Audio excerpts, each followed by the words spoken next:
मंत्री जी ध्यान देते तो इतना बुरा हाल नहीं होता किसान का।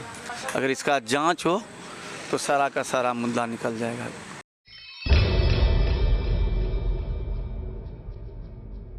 अच्छा, अमरपुर कोल्ड स्टोरेज के विषय में आप क्या जानते हैं और ये कब से बंद पड़ा हुआ है? क्योंकि अमरपुर के जो किसान हैं इनसे कहीं लाभ लेने से वंचित है और अमरपुर को किसान को ज़रूरत है कि यहाँ जो है कोल्ड स्टोरेज मिले ताकि वो जो है व्यापारी अच्छे से कर पाए, व्यापार अच्छे से कर पाए। ये लगभग 50 साल पहले बना है और कोल्ड स्टोरेज जो बना है वो सरकारी संस्था, कोऑपरेटिव संस्था के तहत बन उनकर जब रेडी हुआ, जब ये चलने वाला था तो सरकार इसको जिम्मा सुपुर्द नहीं किया और उसके बाद में इसका जो सेक्रेटरी वगैरह है उसने बहुत राशि भी इसमें था, उसको भी गमन किया और उसके बाद में फिर बाद में दूसरा सेक्रेटरी बनाया गया जो महोता के परमानंद ठाकुर हैं। वह भी जब कुछ बातचीत इन लोगों का हुआ, कुछ खामियाजा हुआ, अनुमंडल पदाधिकारी बांका को इसका सेक्रेटरी बनाया गया और इसमें अकाउंट में लगभग 30 से 32 लाख रुपया पड़ा हुआ था जो कोऑपरेटिव। ये कब की आप बात कर रहे हैं? ये आज से लगभग 15 साल पहले इसके 4 अकाउंट में पैसा था, 28 से 30 लाख रुपया था। 4 अकाउंट में पैसा जमा था कोऑपरेटिव का, कोऑपरेटिव बैंक में।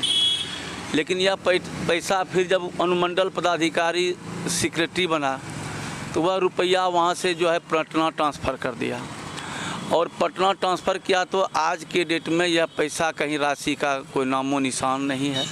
यह राशि सृजन घोटाला के तहत सुन रहे हैं कि रुपया का भी घोटाला हो गया है। सृजन घोटाले के मामले में ही शामिल है कोल्ड स्टोरेज? सृजन घोटाला में ये राशि शामिल है। अगर यह बन के तैयार हो जाता है तो अमरपुर शंभूगंज में कहीं कोल्ड स्टोरेज नहीं है। एकमात्र कोल्ड स्टोरेज यह है कि यह चलाने से हम लोगों किसान को इससे काफ़ी लाभ मिलेगा।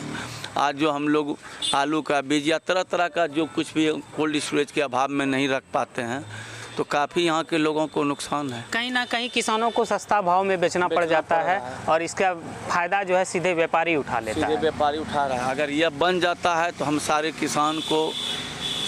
किसान को अमरपुर प्रखंड शंभूगंज फुल्ली डुमर के किसान को यह लाभ मिलेगा और सारा किसान यहाँ से जुड़ जाएगा। अच्छा, ये सृजन घोटाले के जैसे आप बात कर रहे हैं, सृजन घोटाले में लगभग कितना रुपया इसका गया होगा? करोड़ों में आज राशि ये बन गया था। ये राशि आज की डेट में 1 करोड़ से कम नहीं है।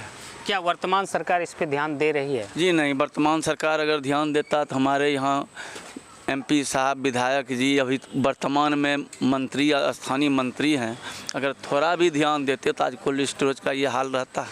आज लोग जो है यहाँ पर झोपड़ा बना के कोल्ड स्टोरेज का जो ज़मीन है उसको भी लोग जो है अधिग्रहण कर रहा है। अच्छा, कभी किसान, यहाँ के किसान जो हैं, आप लोग भी किसान वर्ग में आते हैं, क्या आप लोग कभी मंत्री के पास आवाज़ उठाए या फिर वो सुनना ही नहीं चाहते? लोगों ने आवाज़ उठाया, यहाँ के किसानों ने। किसान का जो भी समस्या आ रहा है लोग रख रहा है, लेकिन इस पर आज तक किसी तरह का कोई अमल नहीं हुआ। तो क्या इस बार सत्ता परिवर्तन होना चाहिए? देखिए, अब तो सत्ता का बात है, अभी तो कौन कौन लोग आ रहा है सामने में इसका तो अभी नहीं बता सकते हैं। लेकिन किसान का ये जटिल समस्या है। अगर आज किसान के लिए कुछ भी यहाँ का लोग मंत्री जी ध्यान देते तो इतना बुरा हाल नहीं होता किसान का। और इसको तो बार बार किसान लोग आंदोलन करिए रहा है इसके लिए। आज जो हमारे स्थानीय किसान लोग समस्या रख रहा है ब्लॉक में धरना प्रदर्शन में, उसमें कोल्ड स्टोरेज सबसे पहले आता है, लेकिन इस पर आज तक किसी का धरना प्रदर्शन भी हुआ, उसके बाद भी कहीं मतलब कोई सुनना ही नहीं चाहता। नहीं, इस पर कोल्ड स्टोरेज के संबंध में कुछ बातचीत आज दिन तक नहीं। अच्छा, अभी क्या कुछ राशि यहाँ के जो सहकारी संस्था बना नहीं, सारा राशि जो है यहाँ से और सृजन घोटाला में चला गया है। अगर इसका जांच हो तो सारा का सारा मुद्दा निकल जाएगा।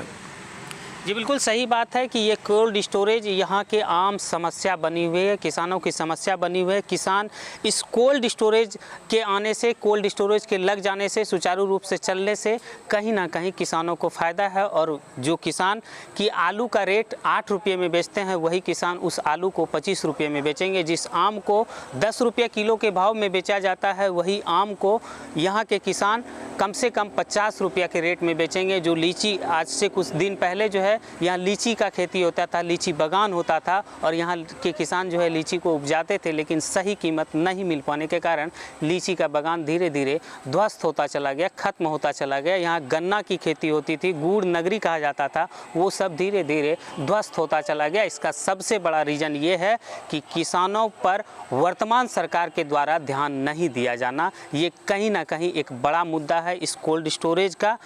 अगर ये कोल्ड स्टोरेज बन जाता है तो यहाँ के पब्लिक से लेकर आम किसान तक को इससे लाभ मिलेगा।